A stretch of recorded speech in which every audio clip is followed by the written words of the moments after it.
everyone, welcome back to Kevin Reviews. I just rewatched Remember the Titans from the year 2000.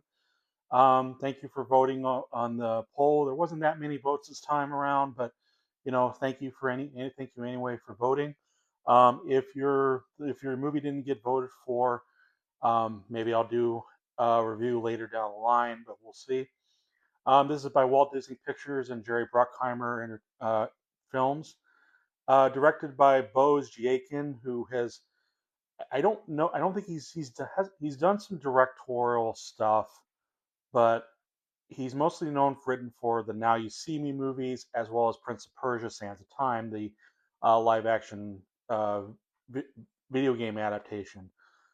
This is also written by Gregory Allen Howard, who wrote for Ali with Will Smith and then Harriet. I don't have the years down. I'm sorry. This stars Denzel Washington, Will Patton. Yeah, I'm sorry, I'm looking at this. I want to get explained to it later, but Will Patton, Wood Harris, Ryan Hurst, and Hayden Panettiere. I'm probably butchered that name quite a bit.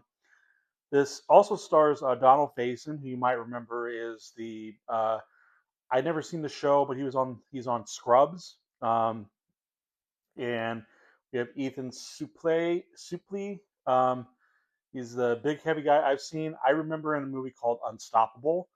Then we have Ryan Gosling, which is his first cinematic film. Not technically his first film he did, and I got Tally with me. I know you can't see her, but she's with me.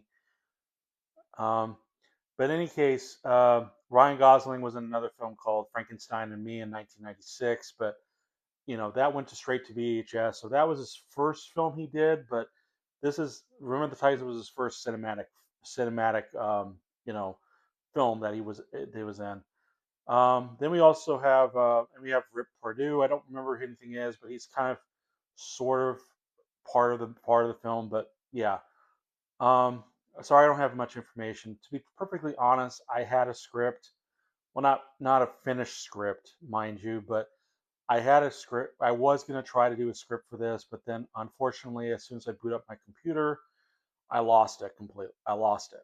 I'm still not used to doing scripts. I was wanting to this time, but I think, but the thing is with me, I have a terrible time. I have terrible, time because oftentimes I tend to procrastinate a little bit to try to get, I tend to procrastinate a little, quite a bit to the point where I leave things last minute. It's not great. It's not fair. There she is. Yeah, you're so cute. I know you're cute.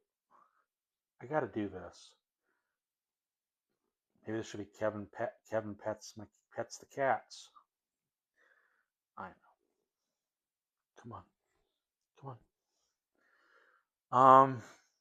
But in any case, yeah, I had planned for a script, but I think what I'll do is, in order for me to play catch up here, maybe I'll do a script movie review down the line for like the 100th review I'm doing, where I feel more prepared once I am all caught up. I'll try to play catch up. I'll try to be more consistent with the movies and trying to release them. But I think for right now, I think for the last few batches of reviews I'm going to do, it's just going to be my general thoughts. So as for the movie, Remember the Titans. I have seen this before multiple times. It was so popular in the year 2000. It was played constantly on Disney, on TV. I remember I used to go to church at one point that it was played for like one of those inspirational type messages. Um, I don't know when they were used exactly, but they were used nonetheless.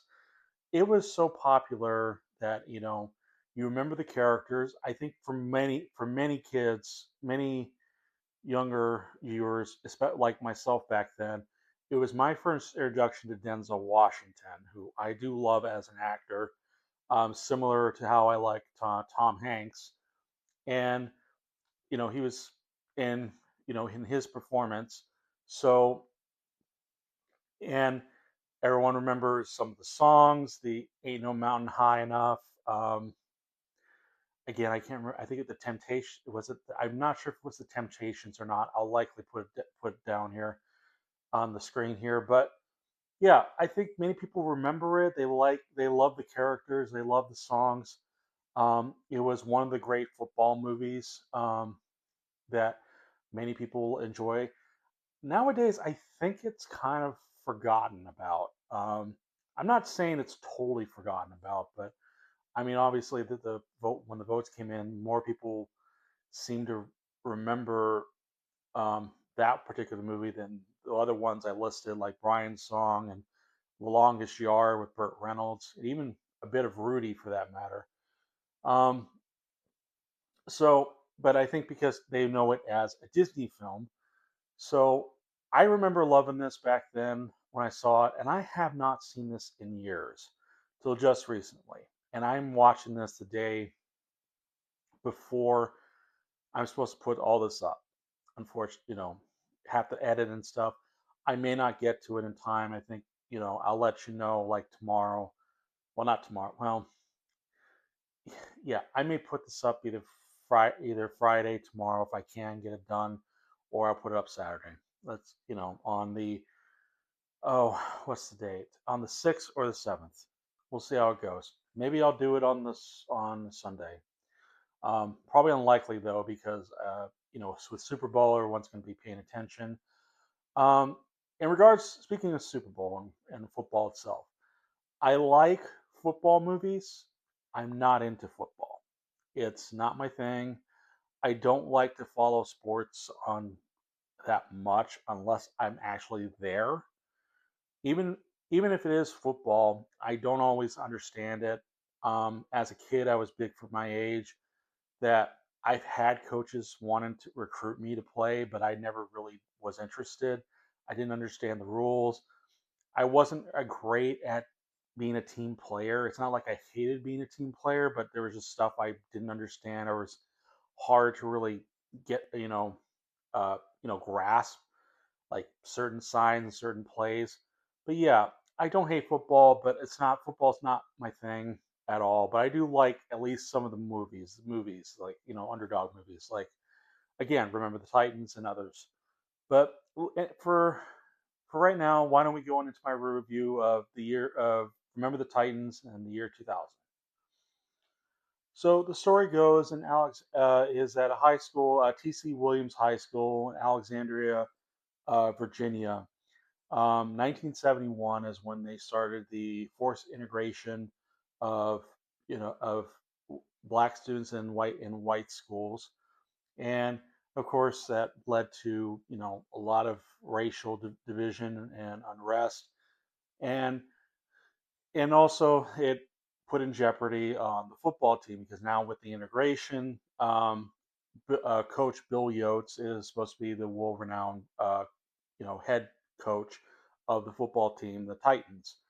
But now with the integration, now we have Coach Herman Boone, played by Denzel Washington, um, stepping in as the head coach now.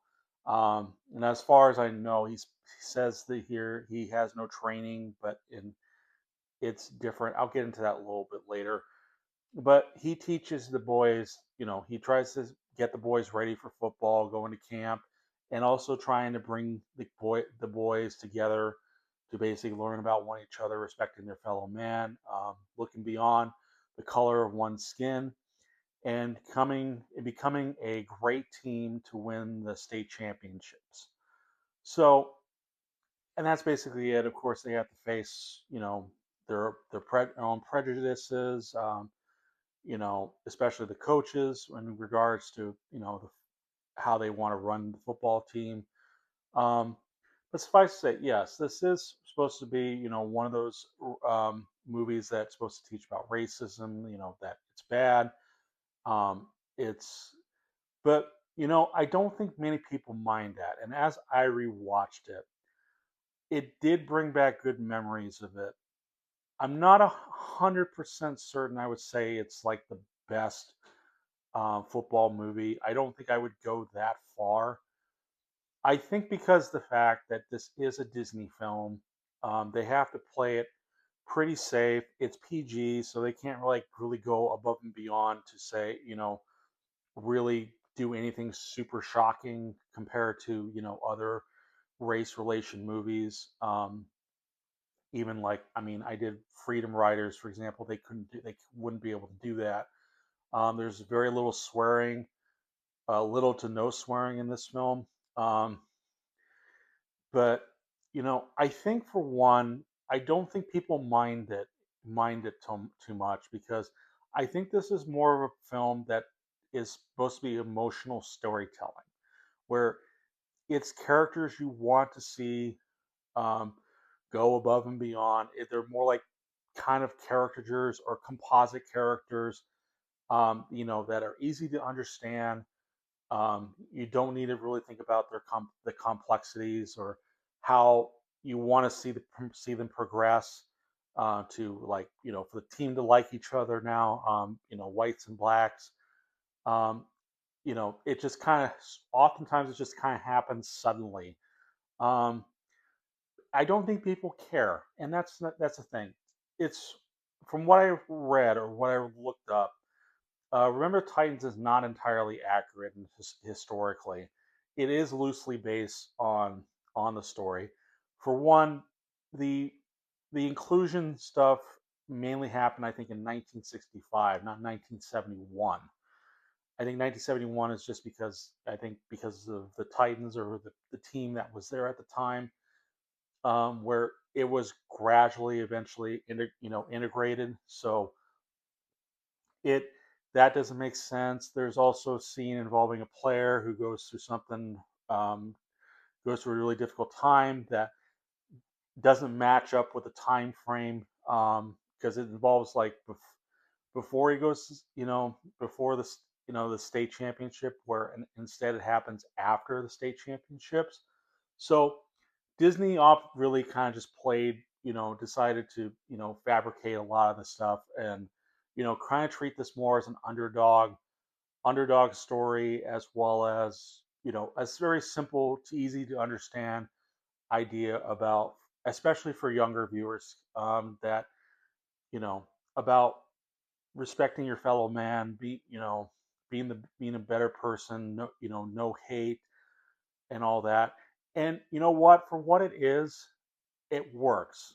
It works very well. And I will say, a lot of that is because of the characters. Denzel Washington, I think, brings a commanding performance to, you know, and granted, a lot of times when a lot of the other films I've seen him in, he often does play, is kind of typecast as, or he often plays the same character more often than not. He doesn't really play around like being super silly, or he doesn't play well, except for maybe Training Day a little bit, but um, for the most part, he plays it really seriously. He has you know, it's like when he's there and he's talking, you listen to him um, fully, and you don't want to get on his bad side because he definitely knows where to push, where to push. Um, so he does a fantastic job in this. I think that's he's the biggest strength of the film. Some of the other characters are great. They have simple but unique personalities. Some of the songs they sing. You got Ethan Suplee playing late. I forget. He's supposed to be playing this really big guy who, out of all the white athletes in there, he doesn't really care about that. He kind of really bonds with another, a black athlete by the name of Rev. Um, and they get along so well, and there's some comedic bits, and sometimes they work. Other times it's a bit forced, but it's not terrible. It's not awful. It can be pretty funny. I almost laughed at one particular scene. The film also likes to tries to tackle a little bit on the LGBTQ. I hope I said that right. It's kind of a mouthful a little bit, I think, to me anyway. With Rip Pardue, who plays Sunshine. That's what he's called, Sunshine, because he there's a moment where he kisses a player, and so it's at first when I remember seeing that, I didn't understand it. I thought it was like he was teasing, he was joking, but I mean, nowadays, yeah, he's supposed to be this kind of gay character. They don't really explore him enough for that, and I wish, in to a degree, I wish they did a little bit more. But whatever. I don't. I think they just didn't want to focus on it. There's other things I looked up, like some of the characters that are meant to be um, that some antagonists, like super racist. Like there's one team member who's super racist, and there's a player's girlfriend who's also supposed to be racist. But that's fabricated from what I understand. Um, I forgot to mention Will Patton as Coach Bill Yost, and he's an interesting character because he definitely did not like the idea of his authority being taken out from under him, but he's not one to be really, um, really, you know, antagonize people from doing that. But he's not afraid to speak his mind about it and try to be calm about it. I think, the only um, first characters you meet that he's not really racist, at least from how he presents himself. He's not racist, and he just wants to coach the team. Maybe making the Hall of Fame because that's one of his goals is being in the Hall of Fame. And of course, he does kind of butt heads with Coach Boone on how they want to do things, how they want to teach, how they want to coach the boys, um, how to play football and you know and whatever. And there you can kind of see both sides, and it's sort of an ego battle between Boone and Yost.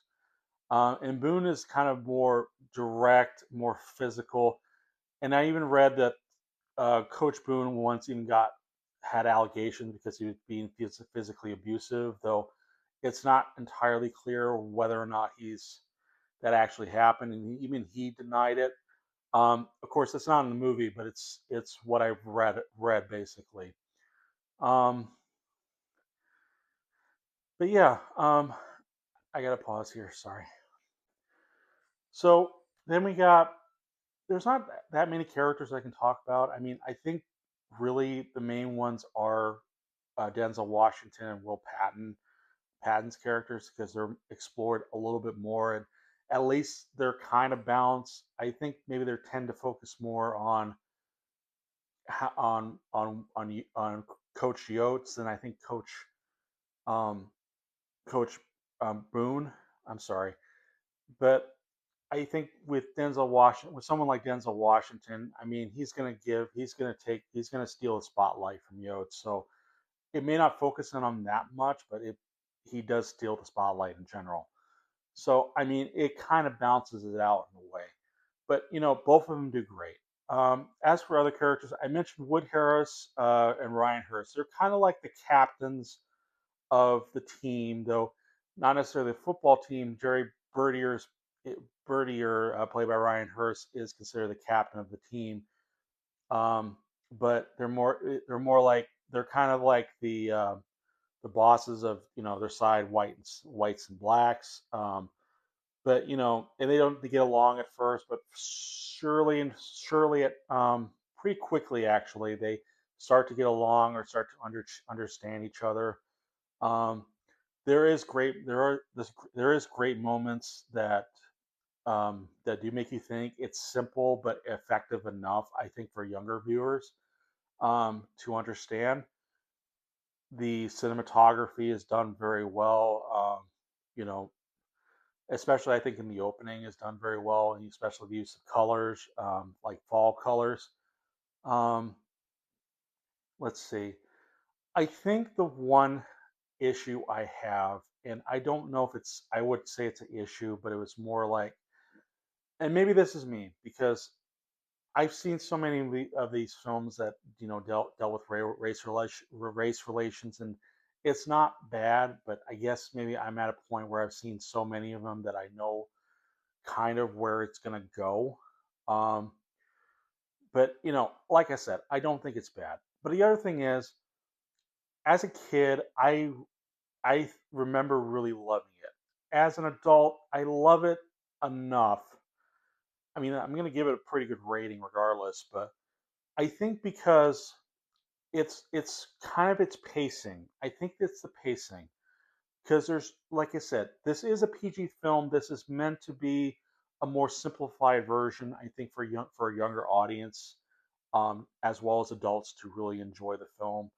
And but there are times where it just seems like it speeds up moments that it could have been explored or could have been um, you know developed more, versus sometimes it slows down at the right moments, like where Coach Boone gives a speech out in the cemetery. I won't go into that scene because that is a pretty and really great scene regardless. Um, but yeah, I don't know. Sometimes it kind of goes between certain, between going too fast, going too slow, or just really playing it very simple. Like it's nothing too, you know, it's effective, but it doesn't. It does feel like maybe a tad bit shallow. Like there could have been more to develop with the characters, or maybe not composite them so much. Like really explore the characters and their personalities a tad bit more, especially with the players, because it's almost like it's more on demand what they're supposed to be like, or what they're supposed to do, versus what they are. That's as human beings, regardless if how they feel between blacks versus and whites. That's my thought in general. Again, I don't think it's bad by any means. There's also, oh, I forgot to mention one character. Cheryl Yost is the daughter of Coach Bill Yost, um, and she's really into football. She oftentimes just kind of tries to tell people how players how to do things or run things. She she throws fits or tantrums at times when they're not doing things right. She has the makings of a coach if she wanted to be. Um, Granted, I did read a little bit of trivia that the real coach Bill Yost had actually three daughters and not one daughter.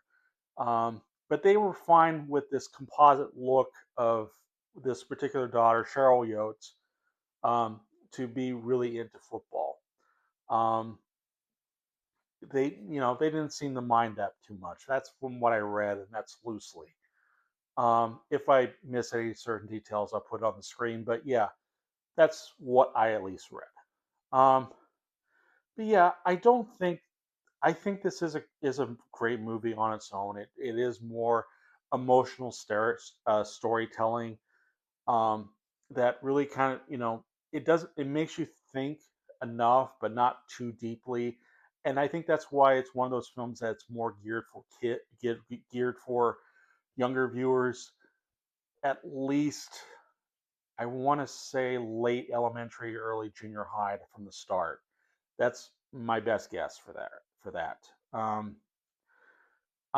Because I mean, I saw this. I don't remember if I saw this in theaters, but I know I saw this right around junior high, maybe late elementary school, but I don't know. Um, but yeah, I think I would give Remember the Titans um, 4 stars. I think that's fair enough. I mean, it's fine for what it is. For what it is. It does it well. If you really care about historical accuracy, if you're really that nitpicky, or want to pick apart for how historically inaccurate or how fabricated a lot of the stuff is, this may not work for you as a whole. But if you do not care, um, I think you'll really enjoy this kind of underdog story. Um, and up to you if you want to, find more details about the film, because there are some historical accuracy inaccuracies, but they're nothing that major, I don't think, other than certain timelines being wrong, or you know, like 1971. This supposed to be the first time the school is being integrated, versus what it's supposed to be in 1960s or 1965. Excuse me. So yeah, I give it 4. It's fine. Um, but what are your thoughts on Remember the Titans? Do you remember the Titans? Leave in the comments below. Leave a like or dislike the review if you wish. And feel free to subscribe to my channel and click the notification bell for any more updates on reviews. Um, I have a poll. There's another poll out for the Valentine's Day review. There will be there. It includes When Harry Met Sally, Hitch, Love Hurts, and Moulin Rouge. So if you have not voted for any of those movies, go ahead and vote for now. Like I said, I've gotten some comments that said I need to do a script. I think I will eventually do a script. Um, I just need to play catch up here too. So I think for now, I'm going to continue doing what I'm doing right now and hopefully get better and have more confidence to do something like this. Um, but yeah, I will see you guys in the next review.